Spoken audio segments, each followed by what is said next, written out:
to be here, and thanks for having me, Nick. Yeah, of course. And yeah, I think you hit on a good just point there to note. I mean, we have a really small group today. So I think, we're happy to take this kind of any direction that folks want, and that's helpful. We have, of course, the topic of today's conversation, which is, how to build a data-driven conversation culture. And a conversation around that is, I think, timely and important given kind of all that's going on today. And I think, in our experience, implementing Looker across lots of different types of organizations, the tools matter a lot less than I think some of the organizational kind of groundwork that is necessary to actually, use those tools and get insights from data, which is really why we're all here. So anyway, long story short there, please interrupt, ask out questions, feel free to kind of have a conversation and take this in a direction.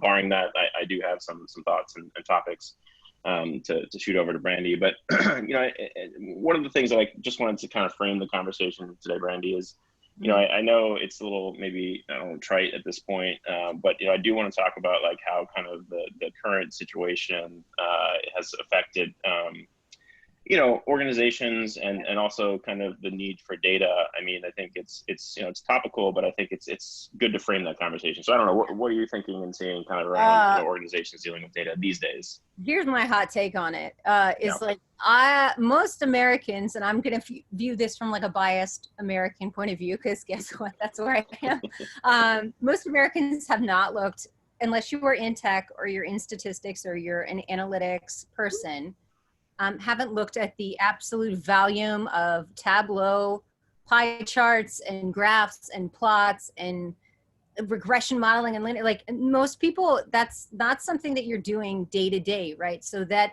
I think 2020 is literally, and it's, again, I know it's somewhat trite and said 1,000 ways, but it's totally factual. It's like the year of data, because never in my life did I think I'd be clicking on every news channel and there's like a JHU, there's like a Tableau dashboard. And I'm like, wow, what are the odds of that happening? Like, that's crazy. So like most folks, they're absorbing and trying to make sense of data in a way that I think is particularly impactful to their personal life, economically, mentally, fiscally. I mean, there's no doubt that I feel like data is at the forefront of 2020 because there's so many things that are going on. We're in an election year.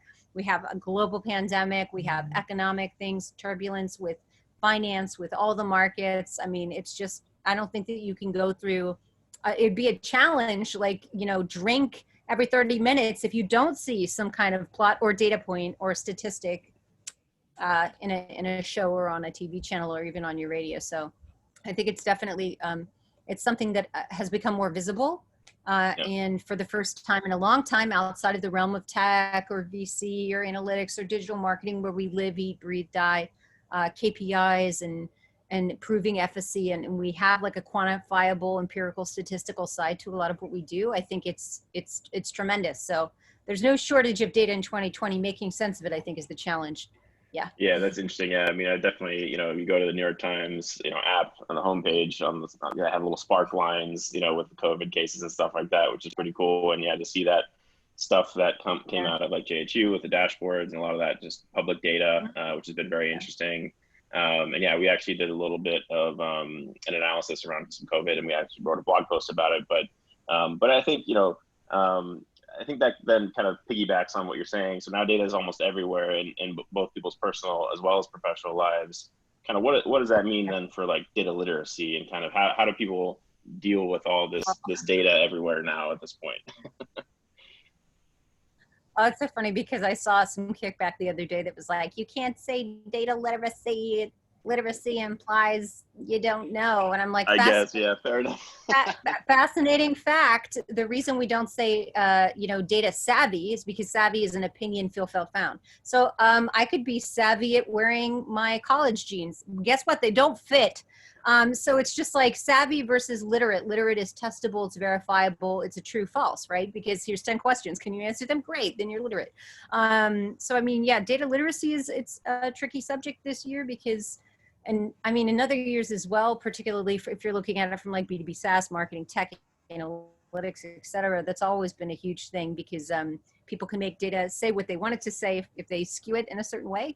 But data literacy is literally, again, 2020 is the year where I feel like that's at the forefront, because people who you know, people who would come back with certain rhetoric to statistical, empirically proven scientific fact with, I don't like that, my reaction is emotional, here's what I think about wearing your mask, or here's that it's the flu, and you're like, well, this percentage is radically different than this percentage. And that's just using COVID as kind of a baseline because we're all impacted by this, as opposed to our businesses, which have unique business cases for data and analytics. I think is fascinating because it's a time where you're starting to see there are tremendous gaps with how people perceive the value of data. There's certain segments of population that, you know, don't believe in science, literally science. I'm not even being specific with data science. I'm not playing that buzzword bingo. I'm talking about science is in the earth is round and we orbit in a certain way and gravity is real. Trust me, I had a kid. I know that it's real. And so I just think like, it's a tremendous revelation. And maybe that's just my bias because I had blinders on to this particular group, didn't really have a voice prior to the past couple of years. And I think it's an opportunity to try to teach people the value of thinking scientifically and thinking quantifiably and making sure that if we're doing something, particularly when it comes to the value of the human life, that it's something that we're going to measure, that we're going to be able to come back and use logic, apply logic to it. Because when you have emotional reactions to something, I mean, we hug a puppy. I can't quantify that. If you've ever seen Ghostbusters and Egon says, bring the puppy in. I mean, hey, I don't know. Maybe he had like a really great Tableau visualization on heart rate for seeing a puppy.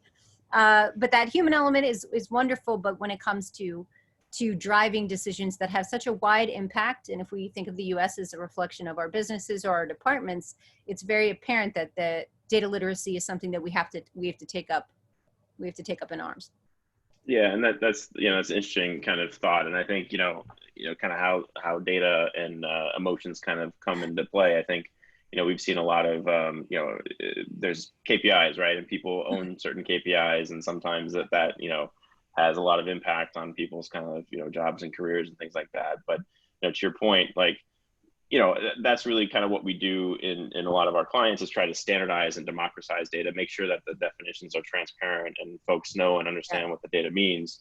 So you know kind of shifting gears a little bit and honing in now to more of like kind of on the business side of things, like you know do you have any tactics or even strategies, like just some high level tips around you know, hey, we're rolling out a new tool and people are going to get access to data now that they've never had before, right? They've never seen these data, you know, these KPIs this way. And so how do we then think about, you know, enabling folks to be able to, you know, gather their own insights, which is really powerful, but it's hard to do, right? It is. And I think, so what's really interesting is, and you'll rarely hear me say this without frowning, but it is kind of like a case by case basis. And I say that because each business, as everyone who's in this room, virtual room, whatnot, realizes is that, you know, the small e-commerce startup that's like, you know, Series A, there's a limited amount, like you've got some of a scrappy, you know, very independent thinking, maybe totally varied, very senior, very junior folks, player coaching. So like their ability to adopt to a new system, whether that's an analytics tool like Tableau or tying something into their CRM or using things like Alteryx or, you know, any analytics or data tool period that's going to extract information and plug it into a report that is value for the business. Their view of it will be radically different than if you have like a massive enterprise Fortune 500 company that's established and has like an IT team that does like, you know, SOX compliance and like gets it and has InfoSec and everyone has kind of a committee way of establishing, distributing, centralizing, and reporting. So I think it's case by case basis, but I think on the human side, the easiest thing that you can do is transparency is huge. In case you haven't figured that out with me, it's like very transparent, super blunt, super candid. I think when you erase the pomp and circumstance that really comes with analytics, because man, oh God, do we love to hype. We love to hype it like with all these buzzwords that are such a barrier to adoption. And like, if you took all the data science terms and just spewed them out, people are like, that sounds terrifying. No, thanks. I have like zero interest in statistics. I don't know what linear regression is. I don't know what modeling is. I don't care. I just want to do marketing or I just want to do sales. Like I'm here to do this, not that. But the best part of all of that is if you eliminate all of kind of the BS and the, you know, the hyperbole that comes with that and you simplify it, it's like we are going to centralize this data We're going to take it from where it was previously in silos, where it meant one thing to you and one thing to another person, or it meant nothing to you and you didn't realize it had a value to you because it wasn't visible. It was invisible. It was in a silo. Connect to those things, whether that's data warehousing, data lakes, or just literally tying a tool into your CRM, centralizing it and understanding it's an asset, not a barrier, not something to be afraid of. It's not here to, overtake everything and like you're going to become, well, I'm obsessed with it because it literally drives the business, but most folks, they're not going to have to be, drowning in data the way that most analysts or data scientists or data engineers would. So I think it's like you have to understand it's an asset, not a byproduct. It's a part of it. It's a literal part of it, and it always will be a part of it moving forward. Centralizing it, and then making sure that it's not just like an IT thing. It's like data is for all of us. All of us should be making decisions no longer on gut check. Feel, felt, found lost its value a long time ago.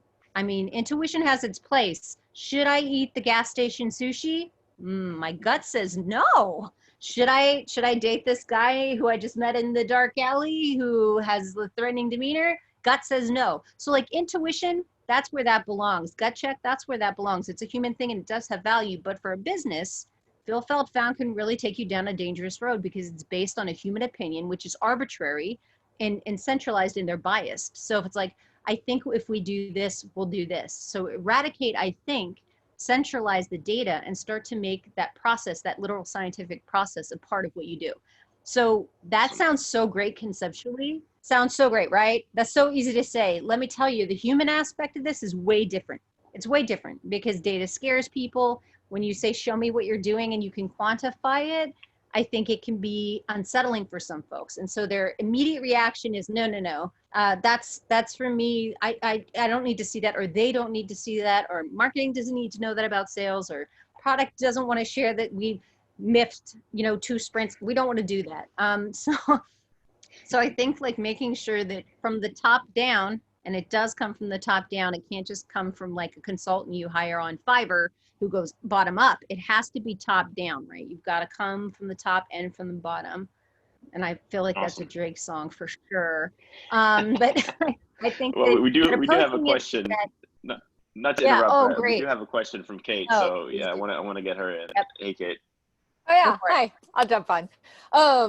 Just kind of relating to what you were saying about, transparency and defining things and that sort of thing. What's your general approach when you're conveying data? So so in our case, we're using Looker Embedded to, present a variety of things to our clients. And there are times where we sort of have to make the decision about what the definition of something is. So you come from point of sale. Mm-hmm. So if you're going to show a sales numbers, does it include taxes or not? Does it include shipping charges or not? Does it include discounts or not?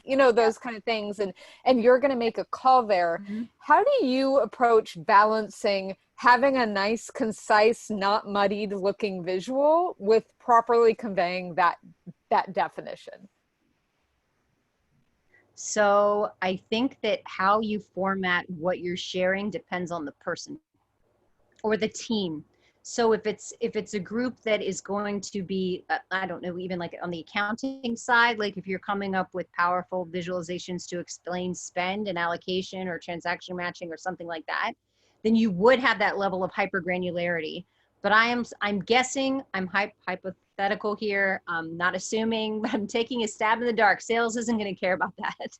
Their look is going to be show me rev, show me op generation, show me how many leads, and out of that percentage, how many did X, Y, Z. So when it comes to choosing what that looks like, I always opt for show like 10% more than you think they want to see. So then it's not all 50 flavors, give them 15 and let them tell you to take it to 10, right? And half of the time you can avoid even going to 15, you'll know you have 10. If you're clear up front with the scoping, and this is where it comes back to that crazy PM stuff.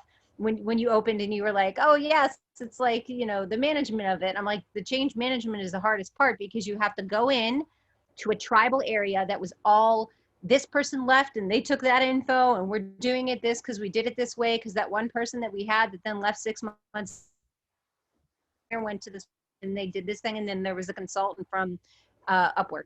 So you have to kind of go into their tribal mind and document it, whether that's Basecamp, Trello, it doesn't matter where it is. You have to pull it out of them and say, show me what is important to you. Have those preliminary stakeholder series before you even touch a visualization, because design by committee will be the death of data.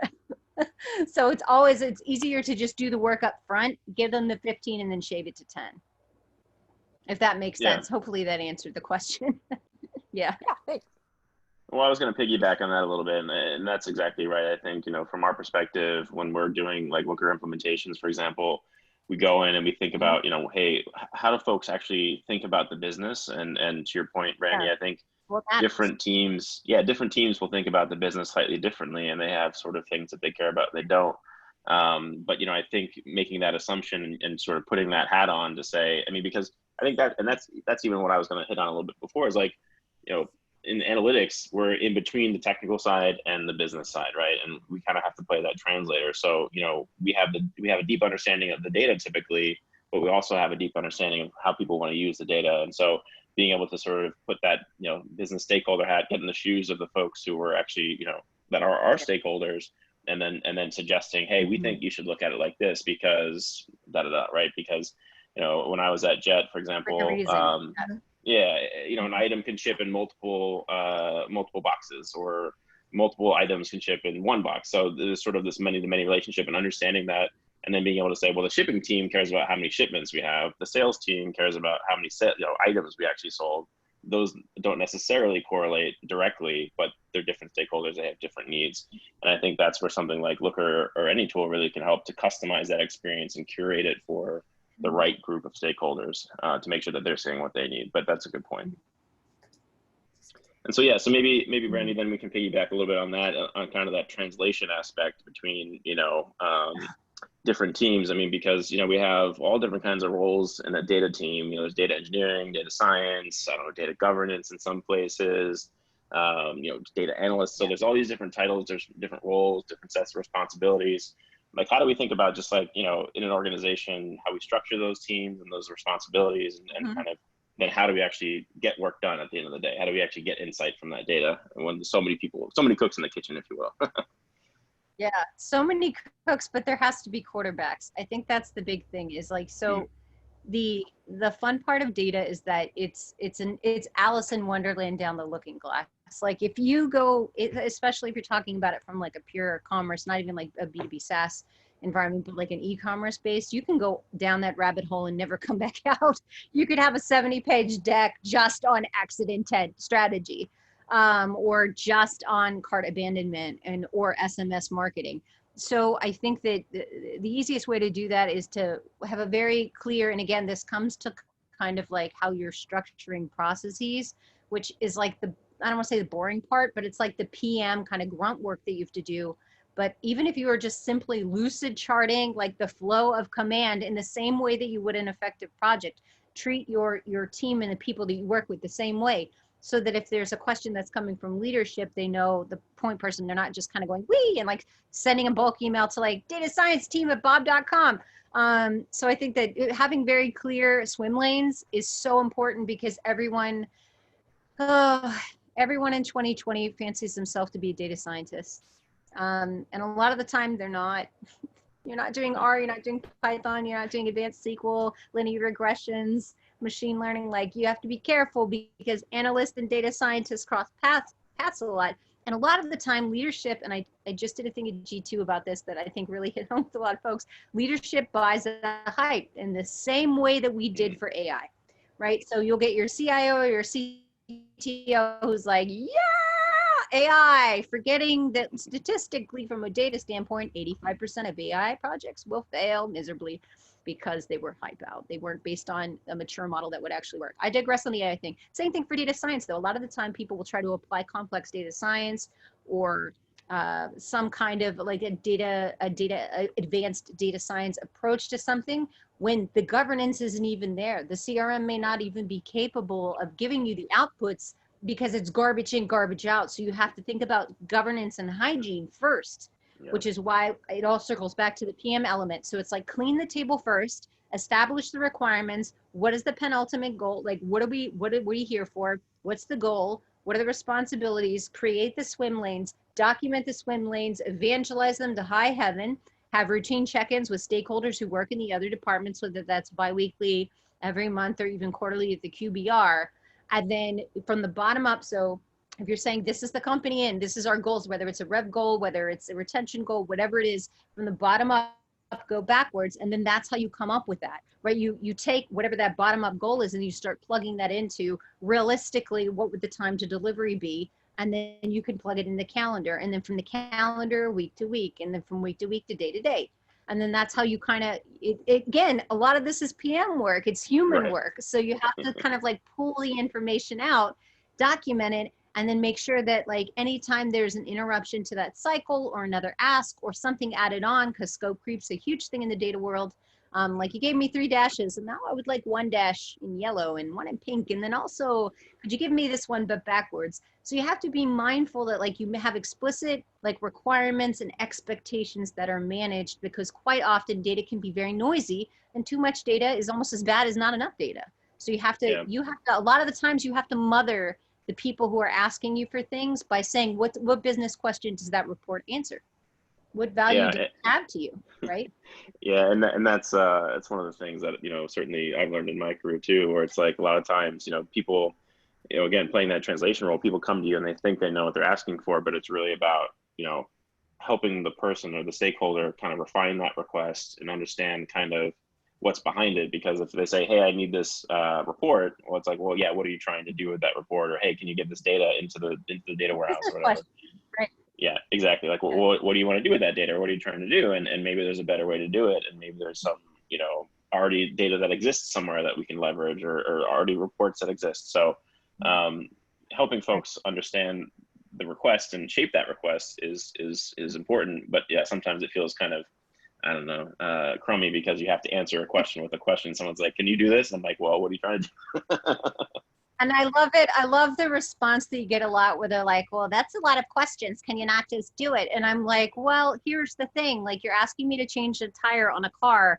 This car is actually running on a highway. Are you sure you want to change the tire? I mean, I'll get out and tuck and roll and we'll change the tire, but maybe we should pull over first and stop the car from running. Just a suggestion. So like, I think giving them a lot of the times reports or questions that, especially if they're driven from like a leadership perspective and it's for like in a consulting aspect, they're only looking at it from 3 feet, right? So they're looking at it traditionally from like a rev or like something very close. But if you have the ability to pull back and give them perspective from like a longer timeline or potential impact, like, hey, we just want to rapid fire build this XYZ data thing. We just want to spin it up at the quick and dirty at the end of the day, all those kind of things that just like make it pop, all the terrible words that you hear when you're in the business and you're like, wow, that's cringe fest.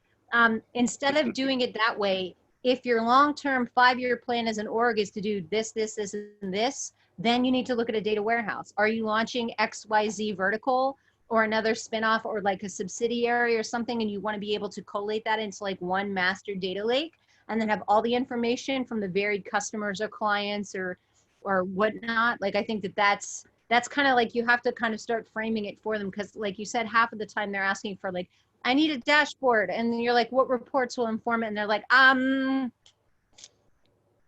don't know. Can you just get me a dashboard on the stuff that's happening? And you're like, there's a lot of stuff happening. Like, you have to pull the requirements out of them. So it's a bit of like, it's almost like a bartender or like a psychologist. You have to kind of sit and understand, like, from what perspective are you asking that? And is it even answering the business question in the way that's going to be most beneficial to you? Yep.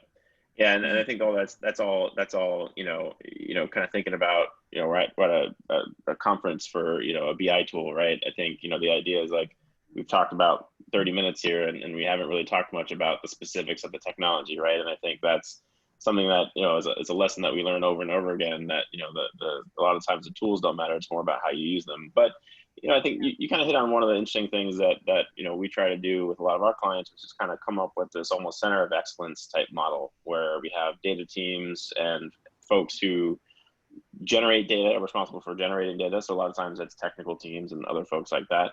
But then there's also various consumers of data, and then various sort of stewards and people in the middle, right? So can you talk about maybe just a little bit more about that and kind of how you've seen that work or not work, and kind of just some tips there? Well, I've seen some fun examples of it not working. Oh, hit me up in my DMs on LinkedIn. I'm going to keep it anonymized for the safety of all those data scientists who were in one of the places I was in. Yeah, I mean, sometimes you're going to get, what's the word I'm looking for? The emperor will have no clothes. So a lot of the time you will have folks who are asking you for like very lofty, idealized, complex, very advanced level views when they themselves cannot provide the business questions that would inherently provide the framework for that view. It's like, what is most important to the business right now? And they're like, everything. The fun fact is that if everything is a priority, then nothing is a priority. If everything is urgent, nothing is urgent. And so just kind of like, and usually you got to do this coming in the door. It's really hard to do if you've been with a place for a while and they're spoiled, but you have to kind of set and manage that expectation. And when it comes to, again, the swim lanes of like, this is where you kind of are operating and you're operating here and you're operating here. That's not to say that you can't like provide or collaborate or like cross those lanes, but I think it's important to know who the steward is, like who owns the success of this. Ownership is crucial. Like I can't stress that enough, because half of the time you'll have someone who's like, hey, I'm creating the report. Like they're the ones in SQL, they're doing the table, they're doing the poll, or they're building the model. And then they pass that off to like some other person who's kind of in the middle, and then they're putting it into a PPT or like some other format, and then somebody at the front is going to be presenting that to C-suite. So usually the person who's presenting to C-suite or a board or a group of clients, they're not necessarily going to be the person who's in SQL, because you'll have really brilliant scientists who are great at analysis, empirical, statistical, quantifiable, qualitative data, but they're not that great with people. Sometimes you get lucky, but most of the time they're not great storytellers. They're wonderful at like crunching it, but they're not that great at evangelizing it or explaining with like empathy or authenticity, like here's what this means for you, bob.com, right? On the other side, you'll get the creative folks who are wonderful and just, you know, full of great ideas, and they're coming in there with the sketches on their napkins and they're brilliant, but they're not very good at tying it back to efficacy. So you kind of have the responsibility, and at least for me in the past like 10 years, literally, not to date myself here, but I was in Dumbo before it was cool. If you look at the two hemispheres of that thought, the best place to be is kind of in the middle.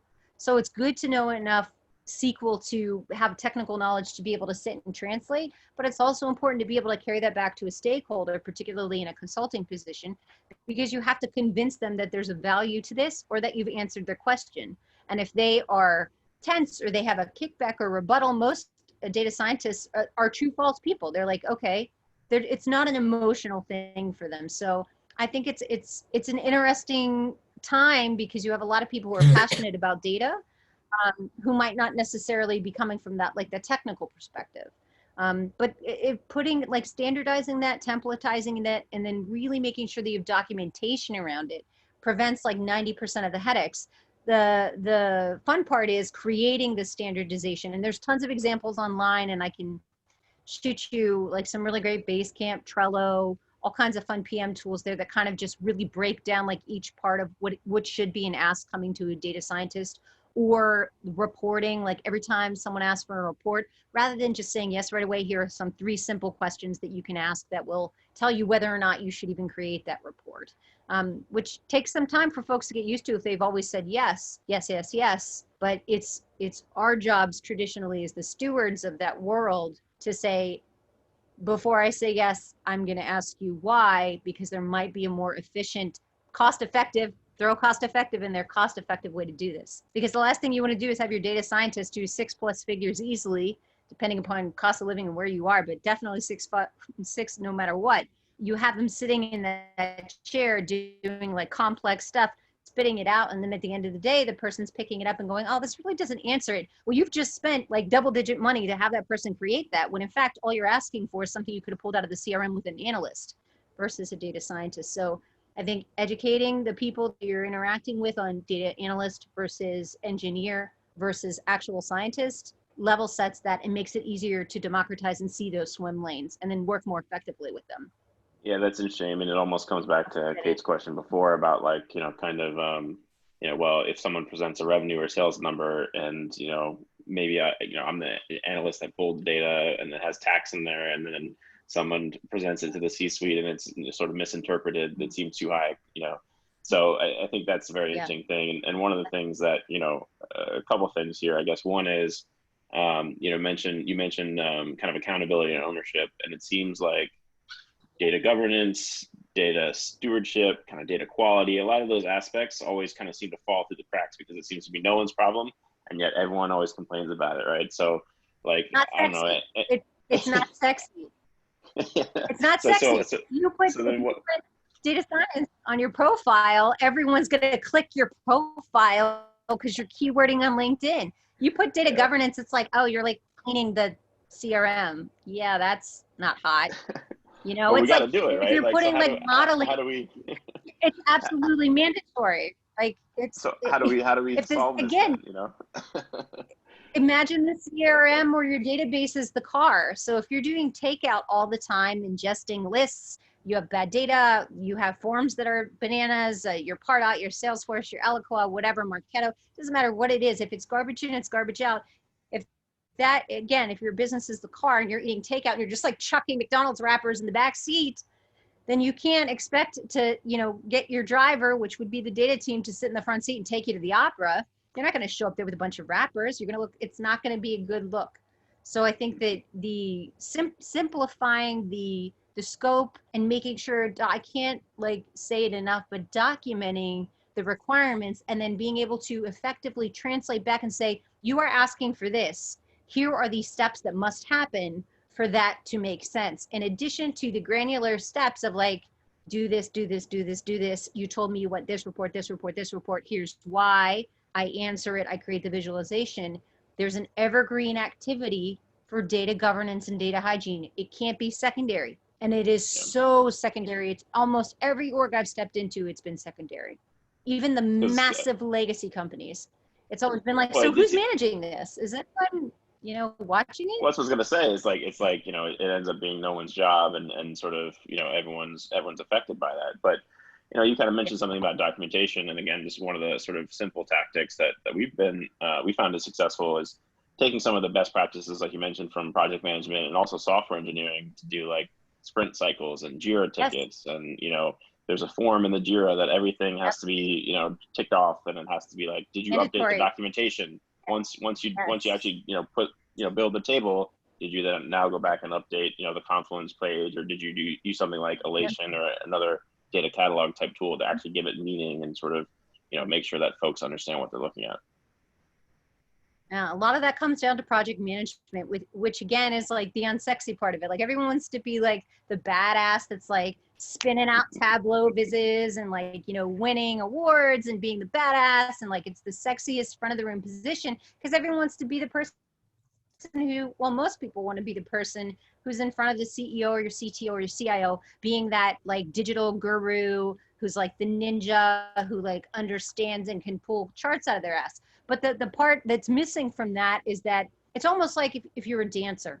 So data governance and hygiene it's a plie. It's mandatory. You can't do a complex dance routine without being able to do a simple plie or across the floor motion. So you have to do the baby steps before you do complex things, or that shit will fall apart, and it happens every damn time. The story is so insanely common that your head would explode, right? And so you can come into an org that has a great product, a stellar team, they're selling, they're doing all the stuff, but what works at 1 million ARR will not work at 100. It's not scalable. You have to build the processes. You have to do the grunt work. You have to document, and you have to have the structures there. Now, each of those processes and structures, they do have some variance depending upon the vertical, whether it's e-commerce to B2B SaaS or whatever, but there's commonalities, and it's what are we doing? What is the goal? What is the timeline? Who owns it? Who's responsible for building it? What questions are we answering? What is the common shared goal of the org, which again gets kind of just you hear it once at an all hands and then it's never brought up again. And if COVID has taught us anything, you better get ready to rapidly change what that goal is, right? So having that very base skeleton you're adding things onto, almost like the base of a house or the architecture of a house. Don't go picking out China patterns and window dressing. you don't even have, the barn's not even raised yet, right? So you really have to do that grunt work. And if you don't see anyone else doing it, I know in my world, it's not very often you see someone going, all right, I'm going to take notes on this and try to understand what they're actually asking for, because what they're saying doesn't make any damn sense. Or they're changing their mind, like the goalpost moves a lot for data. And so if you document that, if you timestamp it or record your Zooms, I think it has a value, because you could say you explicitly asked for X, we explicitly delivered X, you are now asking for Y, ergo, we are back to the beginning to build Y properly. And in building that repeatable, standardized, templatized process and structure makes a huge difference, because you can change quickly. And 2020 is a year of that, right? Yeah, and I think that's a really good point, because, you know, I think some people's gut reaction, and certainly mine at a certain point in my career, was like, oh, this is just slowing it down. This seems extraneous or unnecessary, you know, and then to your point, then you kind of, you know, you end up sort of in this vicious cycle of, hey, I, you know, thought I understood what the request was, and then I don't, you know, I keep sort of missing the mark, if you will, right? So, you know, like to your point, you know, a lot of what we do, even on projects, is literally just like, hey, you know, request just needs like a little one pager, like a paragraph, or just like a few bullets that is in an email that I can put in a Jira ticket, that I can, you know, maybe it's a wireframe of a dashboard or something like that, that I can just understand, hey, what are we talking about here? And I think, you know, if you and I, you know, if I say, hey, Randy, can you put together this dashboard, and I describe it to you, that's one thing. If I start writing it down and do a little wireframe of it, that's a little bit more real, and that's something that you can actually then action on. Yeah. And I mean, so, I think the thing is, a lot of stuff is lost in translation, right? You misinterpret what they're saying because we all speak different languages. Like I stepped into an org where they thought campaign meant they sent an email, one email. That was called a campaign. And then I worked for a person in New York, just a real special character, to be respectful to this person. Very interesting character, challenging character. But they were like, we're going to redesign the whole website. And I'm like, wow, okay, great. That's super exciting.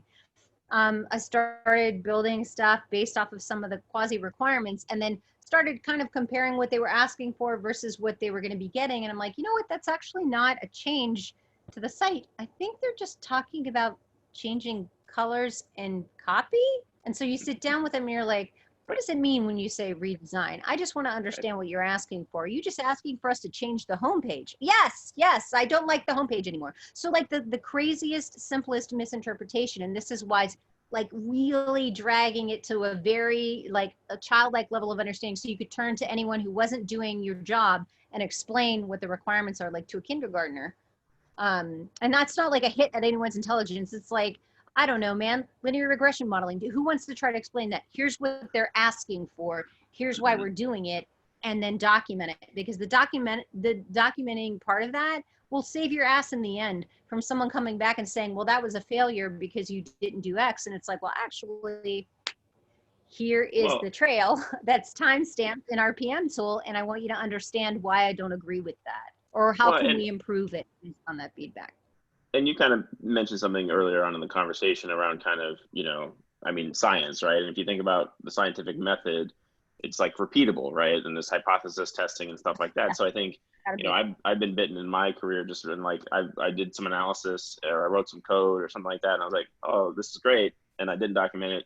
6 months down the line, you know, someone asked me, hey, what did you do with that? And I was like, I have no idea what this means anymore, right? So, you know, or obviously you leave the company or something happens, and you're on vacation, someone needs to update this code, whatever it is. So, you know, that repeatability, I think, is an aspect that, to your point, you know, does help you move faster. It does help you scale. It does help you, you know, instead of being single threaded where, hey, Nick only knows about this analysis, now the rest of the team can pick this up really easily, and anyone can plug in and start, you know, picking up where I left off. Right.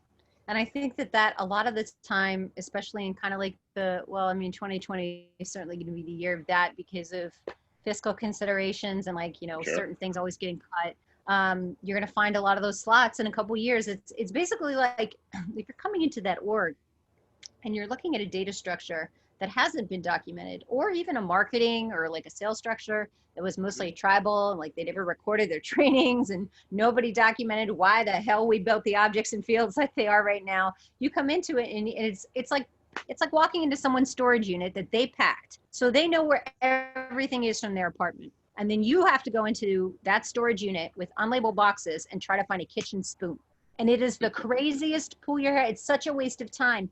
And if you explain to people the waste of time equals man hours, which is XYZ amount of money, then their eyes get wide and suddenly documenting makes sense. Because if, you know, Bob leaves suddenly and he's like, I'm done. I won the lottery. I'm out of here. What was Bob doing? Where's the, is there anything that we can look at? And I feel like, again, because documenting and note taking, and it gets kind of demoted down to like a secretarial aspect, but that's not true, because it's the receipts, and you need those receipts in the end to prove what it is that you talked about or how it was built and why, because you'll make assumptions that are wildly incorrect if you're coming into someone else's unit, right? So we got about 12 minutes or so left. I wanted to open up on the floor to see if anyone had any thoughts, questions, comments, feedback. You know, otherwise I do have a couple other questions to ask, but what do you all think out there? What challenges are you guys facing in sort of your data-driven culture and the endless quest to build a data-driven culture? It never ends. It doesn't. No. There's no goalpost that you hit. It's forever.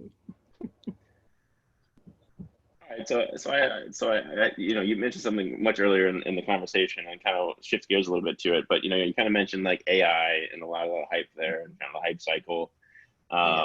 You know, and I think that's something that, you know, I've certainly seen in our clients where, you know, really, I say that, you know, the work that we're doing is really just getting people off of spreadsheets, you know, and sort of into something like a Looker or some automated sort of platform that's kind of self-service.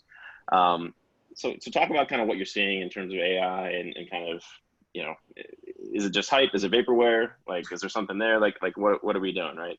Yeah, I mean, I think so.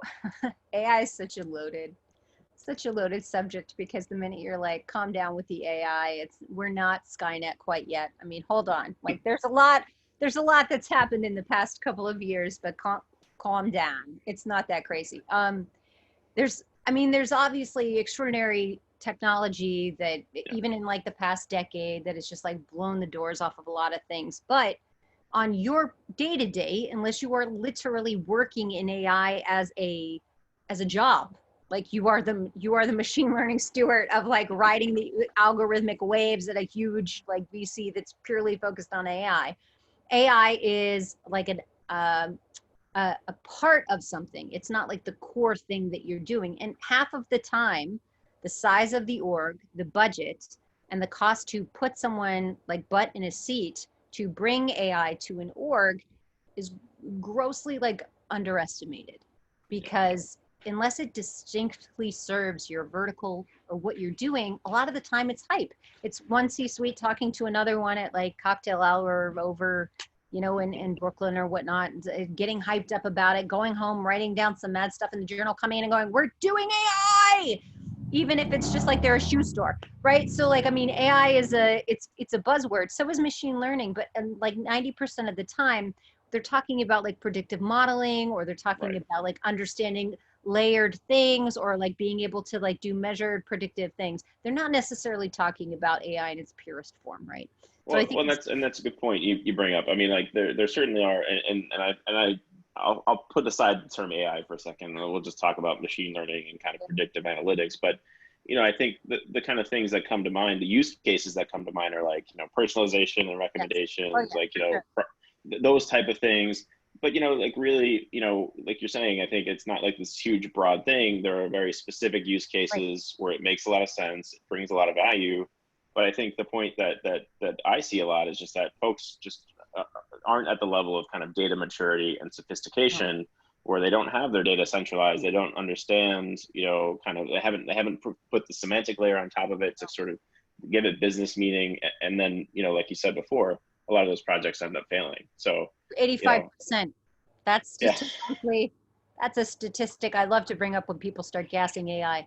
And I mean, I've worked for orgs, one very, very massive, well-known logo that had teams of data scientists. I'm like multiple global groups, and they were just trying to understand some of the platform stuff that was coming in. And they had someone who was leading us at the time who was just like not the best leader, probably not a good example at all, should never lead a team.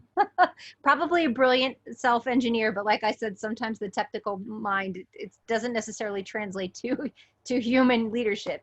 And they were just like hype on the AI, hype on the ML. And I was just like, well, I mean, that's great and everything, but what they're really asking for, what this SVP over here at XYZ is looking for, is they're just looking for a dashboard, a marketing dashboard. Like, you can get that from your CRM, and you can use other things to get what they're talking. We don't have to like go full Terminator here. You don't need AI machine learning for that. That's actually just going in and tying it to your CRM, and then maybe doing like a data lake or something like that, or data warehousing. But what they're talking about, they love to drop that everywhere that we went. And it just, and they came from kind of a background on that, but it was just really odd because it didn't make any sense. Like, it was conceptual. So it wasn't a tactical part of a business execution.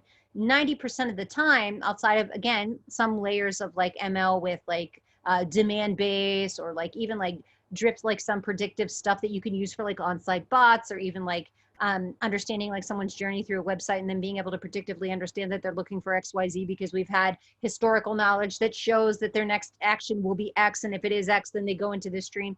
Like, that stuff's great, but that's not necessarily AI and machine learning. People just like to say, because it's sexy, just like data science.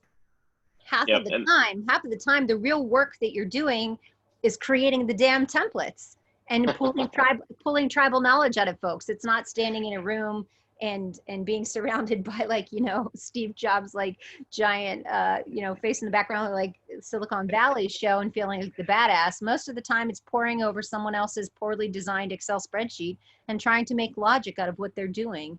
You have to, it's K through 12 most places are at, and we're talking about PhD when we touch AI and machine learning. Yeah, well, I think you actually piggyback, or you hit on something kind of interesting, which is, you know, there's almost like a middle ground too, right? Yeah. Say you have your data centralized and standardized, you kind of have it democratized, if you will, to use some more buzzwords there, but like, you know, it's a thing, right?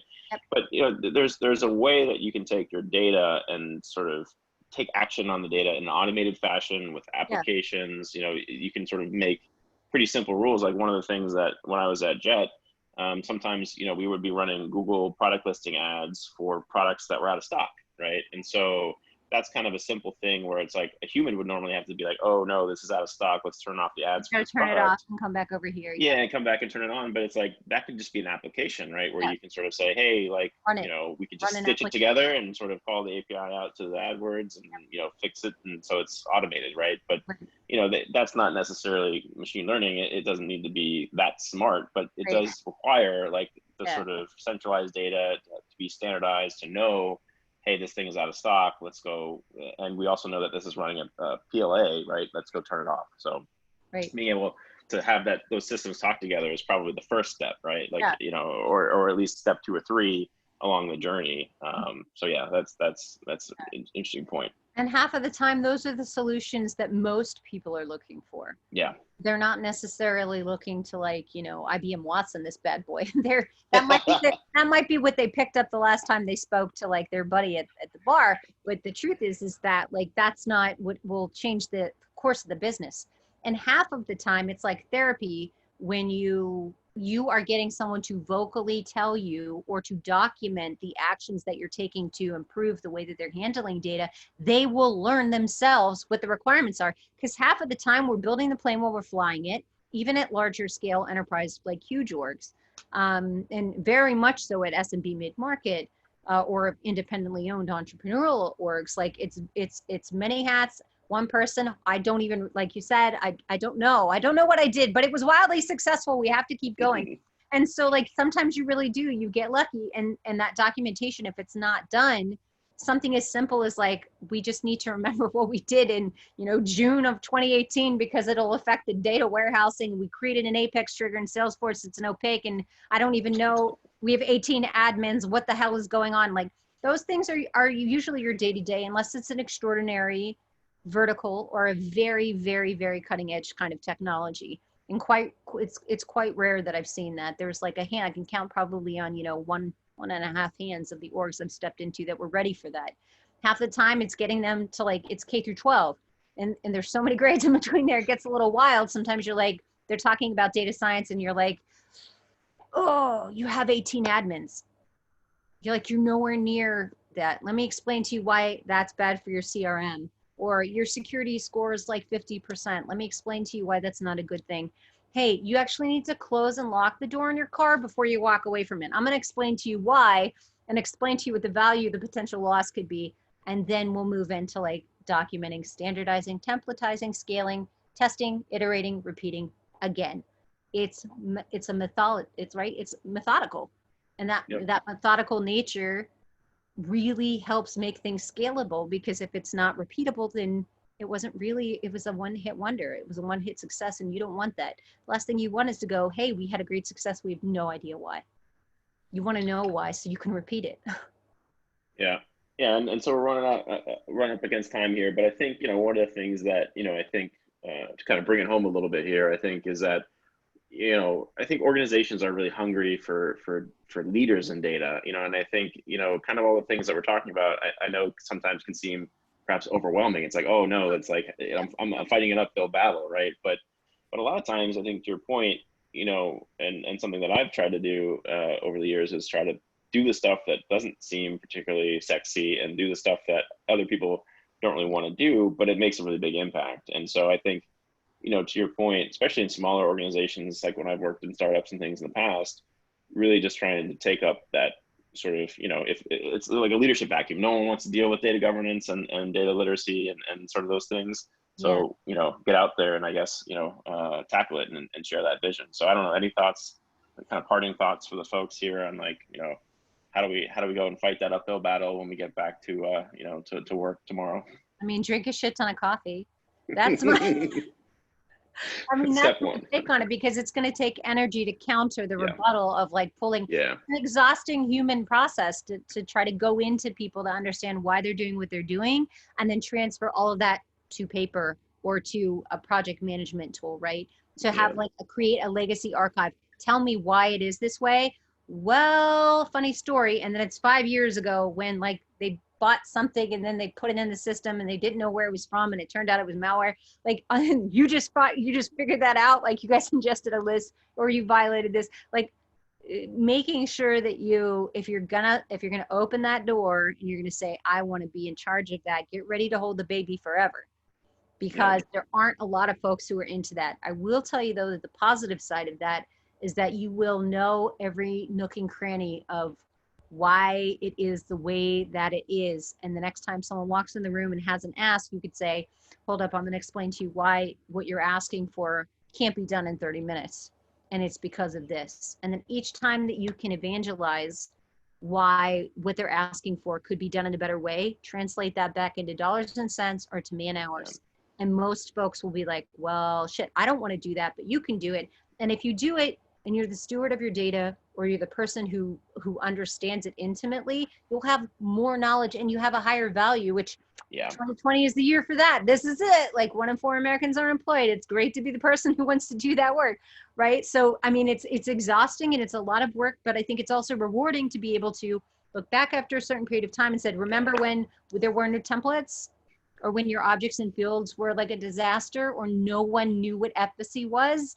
Here we are a year later, and you can look back and have quantifiable, statistical, badass for your resume statistics and KPIs and percentages and increases and et cetera, and have that as like, boom, it's like, it's your brownie badge, right? And I think that if we're going to do this job, I'd like for it to be provable, to be able to walk away and go, I don't know, that was a hot mess. Like nothing could be done. Sure, there are definitely times when you do that, but it's also valuable to know when someone goes, what did you do?